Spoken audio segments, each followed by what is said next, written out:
রোজ রোজ একই রকম ইফতার খেতে তো আর ভালো লাগে না, তাই আজকে একটু অন্যরকম হেলদি এবং সুস্বাদু চিকেন স্যান্ডউইচ বানিয়ে দিলাম সবার জন্য ইফতারে।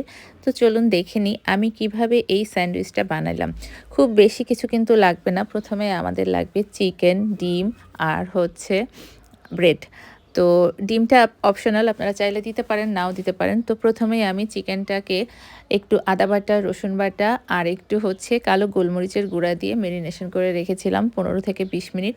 তারপরে চুলায় ফ্রাই প্যান দিয়ে সেখানে বাটার দিয়ে দিলাম। এখন ওই মেরিনেট করা চিকেনটা দিয়ে দিচ্ছি। এটাকে এখন একটু ব্রাউন কালার করে ভেজে নিব।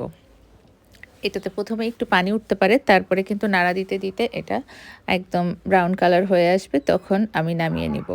আর এই চিকেনটা আপনারা এভাবে ভেজে ফ্রিজে রেখে দিতে পারেন। আমার ফ্রিজে সবসময় থাকে, আজও ছিল, কিন্তু ভাবলাম আর একটু ফ্রেশ করে করে রাখি, কারণ ওগুলা হচ্ছে আবার ঈদের দিন ব্যবহার করতে পারবো। তো আজকেও অনেকগুলো চিকেনই করেছিলাম, তো সবগুলা দিয়ে আর স্যান্ডউইচ বানাইনি, কিছু চিকেন আবার রেখে দিয়েছি।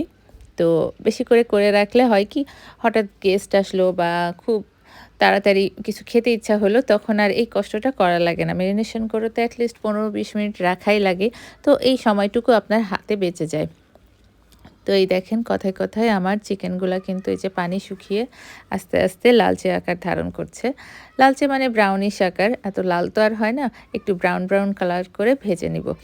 তো এই বাটারে ভাজা চিকেনটা কিন্তু এমনিও খাওয়া যায় আর সালাদের ভিতরেও দেয়া যায়। এটা অনেক কাজে ইউজ করা যায়।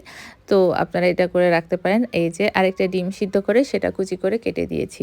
ডিমটা আপনারা না দিলে না দিতে পারেন। আমি মাঝে, মাঝে দিই, মাঝে, মাঝে দিই না। সারাদিন যেহেতু সবাই রোজা রেখেছে, তাই একটু হেলদি করার জন্য একটা ডিমও দিলাম।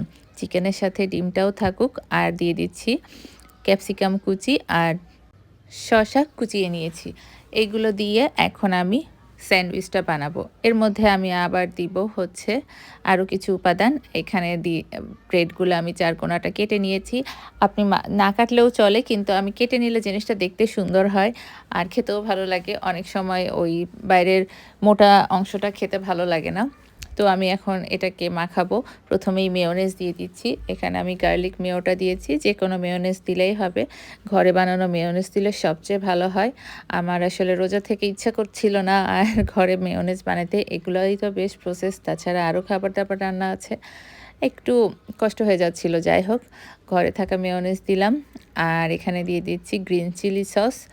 এটাও চাইলে না দিতে পারেন বা ঘরে না থাকলে না দিতে পারেন। তবে এটা দেয়াতে কিন্তু টেস্ট আরও ভালো হয়েছিল। আর অল্প একটু দিয়ে দিচ্ছি টমেটো সস। এবার এটাকে ভালো করে মিশিয়ে নিতে হবে। স্যান্ডউইচ অনেকভাবে বানানো যায়, একেকজন একেকভাবে বানায়। এই স্যান্ডউইচটা যদি আপনি না চান, তাহলে হচ্ছে এটা আপনি গ্রিল নাও করতে পারেন। আমাদের কাছে আবার একটু গ্রিল করে বা একটু মচমচে করে খেতেই ভালো লাগে। আবার শুধু ব্রেডটা দিয়ে রেখে দিলেও এটা খাওয়া যায়, খারাপ লাগে না খেতে। তো আমরা যেহেতু একটু মুচমুচে ভাবটা পছন্দ করি, গ্রিল করলে দেখতেও সুন্দর লাগে। ওইজন্য আমি স্যান্ডউইচ মেকারে স্যান্ডউইচটা একটু গ্রিল করে নিই। এই তো আমার এটা মাখানো শেষ। এটার উপরে একটু সামান্য গোলমরিচের গুঁড়া দিব। একটু ঝাল, ঝাল হলে খেতে বেশি ভালো লাগে।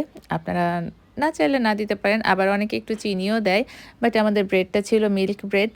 স্যান্ডউইচের যেই ব্রেডটা মিল্ক ব্রেডই থাকে। তো ব্রেডে যেহেতু একটু মিষ্টি, মিষ্টি ভাব থাকে, এজন্য আমি গোলমরিচটা দিই। তাহলে ঝাল মিষ্টি একটা ব্যালেন্সড হয়, খেতে ভালো লাগে। আর এক্সট্রা চিনি তো দিইই না।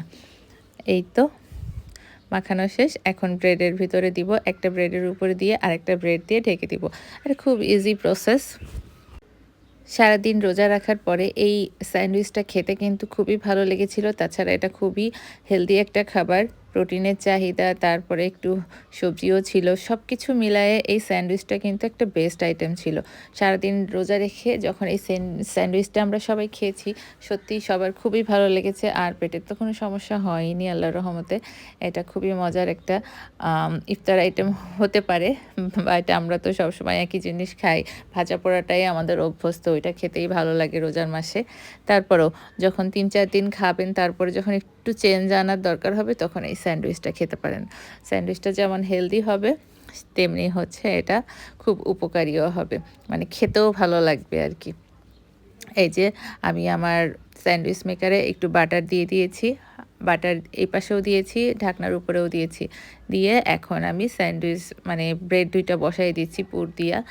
এটা এবার ঢাকি দিব। বেশি সময় লাগে না, ১.৫ মিনিট মতো লাগে সর্বোচ্চ। এই যে লাইটটা চলে গেল, সবুজ লাইটটা বন্ধ হয়ে গেলে আমি এটা নামাই ফেলবো। স্যান্ডউইচ মেকার থাকলে এটা করে নিতে পারেন। এটাও স্যান্ডউইচ মেকার না থাকলে কড়াইতেও ফ্রাই প্যানেও করা যায়। তো ফ্রাই প্যানে চুলার উপর দিয়ে কিছুক্ষণ রেখে আবার উল্টে দিলেই হয়। যেহেতু আমার স্যান্ডউইচ মেকার আছে তো আর কষ্ট করতে হয়নি। আপনারা চাইলে একবার করে খেতে পারেন। আর বাচ্চাদের টিফিনে তো অবশ্যই দিতে পারেন। আমি তো রেগুলারই দিই। তো সবাই রোজা থেকে দোয়া করবেন, ভালো থাকবেন, সুস্থ থাকবেন। আল্লাহ হাফেজ।